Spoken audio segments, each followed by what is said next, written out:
আসসালামু আলাইকুম। আজকের ভিডিওতে অ্যাসকোরিল মেডিসিন সম্পর্কে আলোচনা করব। অ্যাসকোরিল মেডিসিনটি বর্তমানে ট্যাবলেট, সিরাপ এবং পেডিয়াট্রিক ড্রপ ফর্মে পাওয়া যায়। অ্যাসকোরিল ট্যাবলেটটি অ্যাসকোরিল এসআর ট্যাবলেট নামে পরিচিত। এই মেডিসিনটির জেনেরিক নাম হচ্ছে বিউটামিরেট সাইট্রেট।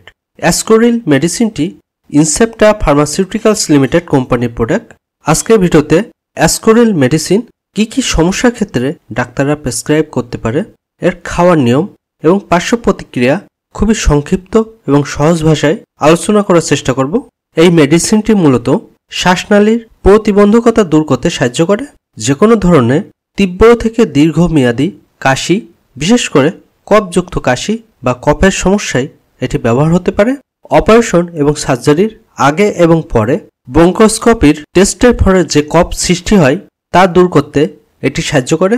সাধারণ কাশি, ক্ষণে ক্ষণে কাশি হওয়া, হুফিং কাশি সহ এবং আরও নানান সমস্যা প্রতিরোধে এটি সাহায্য করে। অ্যাসকোরিল মেডিসিনটি অবশ্যই ডাক্তারের পরামর্শ নিয়ে ব্যবহার করবেন। প্রতিটি ওষুধে অন্যান্য ওষুধের সাথে বা অন্যান্য সমস্যার সাথে বিভিন্ন প্রতিক্রিয়া থাকতে পারে। একজন ডাক্তার সার্বিক দিক বিবেচনা করে একটি ওষুধ নির্ধারণ করে। গর্ভাবস্থার প্রথম 3 মাসে এটি ব্যবহার করা যাবে না, তবে গর্ভকালীন বাকি সময়ে চিকিৎসকের পরামর্শে সতর্কতার সাথে এটি ব্যবহার করা যেতে পারে। আর মাতৃদুগ্ধ দানকালে ডাক্তারের পরামর্শ সাপেক্ষে নির্ধারণ হবে। অ্যাসকোরিল মেডিসিনটি সমস্যা সাপেক্ষে এর ডোজ বিভিন্ন রকম হতে পারে, তবে প্রাথমিক মাত্রায় 12 বছরের বেশি বয়সী কিশোরদের ক্ষেত্রে দিনে 1 থেকে 2টি করে খাওয়া যায়। প্রাপ্তবয়স্কদের ক্ষেত্রে দিনে 2 থেকে 3টে করে, অর্থাৎ 8 থেকে 12 ঘন্টা পর পর খাওয়া যায়।